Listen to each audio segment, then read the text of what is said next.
সেনাবাহিনীর নেতৃত্বে রাজধানী সহ সারা দেশে চলছে যৌথ বাহিনীর অভিযান।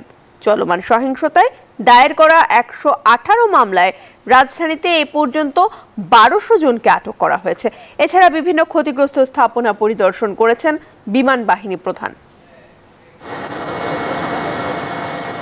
রাজধানী সহ সারা দেশে সহিংসতার ঘটনায় পরিস্থিতি নিয়ন্ত্রণে অন্যান্য বাহিনীর সাথে কাজ করে যাচ্ছে বিমান বাহিনীও। হযরত শাহজালাল আন্তর্জাতিক বিমানবন্দরের নিরাপত্তা ব্যবস্থা ও ক্ষতিগ্রস্ত বিভিন্ন সরকারি স্থাপনা পরিদর্শন করেন বিমান বাহিনীর প্রধান air chief marshal Hasan Mahmud Khan. আমরা চেষ্টা করে যাচ্ছি আমাদের যথাসম্ভব সেদিক থেকে আমাদের সিকিউরিটিকে এনহান্স করতে, যাতে কোনোভাবে আমাদের বিমান চলাচল কোনোভাবে বিঘ্নিত না হয় বহির্বিশ্বের সাথে, এবং ডোমেস্টিক দুটাই খুব ইম্পর্টেন্ট। সেনাবাহিনীর নেতৃত্বে যৌথ অভিযান চলছে। ব্রিগেডিয়ার জেনারেল ইমরান হামিদ জানান, দেশের সম্পদ রক্ষায় কাজ করছে সেনাবাহিনী।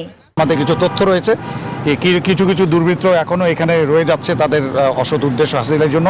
সেগুলো আমরা পুলিশ, র্যাব, বিজিবি এবং সেনাবাহিনীর সমন্বিত দলে আমরা এই এলাকাটিতে আমরা একটি চুটিং অভিযান পরিচালনা করছি। নিউজ 24-কে ডিএমপির অতিরিক্ত কমিশনার ডক্টর খন্দকার মহিতুদ্দিন জানান, নাশকতার ঘটনায় রাজধানীতে দায়ের শতাধিক মামলায় আটক অন্তত 1200। দেশের মানুষের বিরুদ্ধে, জাতির বিরুদ্ধে যারা এটি করেছে তাদেরকে গ্রেপ্তার জন্য এই চিরুনি অভিযান চলছে এবং চলবে। 118টি মামলা রুজু হয়েছে এতদ সংক্রান্তে, তবে এই সংখ্যা আরও বাড়বে। টোটাল প্রায় 1200 এ পর্যন্ত গ্রেপ্তার হয়েছে। এছাড়াও সারা দেশে নৌ স্থাপনার নিরাপত্তা সহ আইন শৃঙ্খলা পরিস্থিতি নিয়ন্ত্রণে কাজ করছে নৌবাহিনী এবং কোস্টগার্ডও। মাসুদা লাবনী, নিউজ 24, ঢাকা।